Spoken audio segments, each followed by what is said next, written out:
తెలుసు, కథ అని తెలుసు, కథలన్నీ కంచికే చేరునని తెలుసు.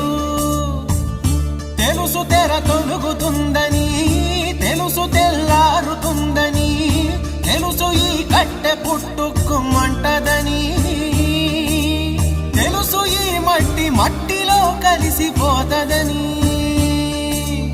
ఇన్ని తెలిసి ఇరకాటంలో పడిపోతావు ఎందుకని? మాయ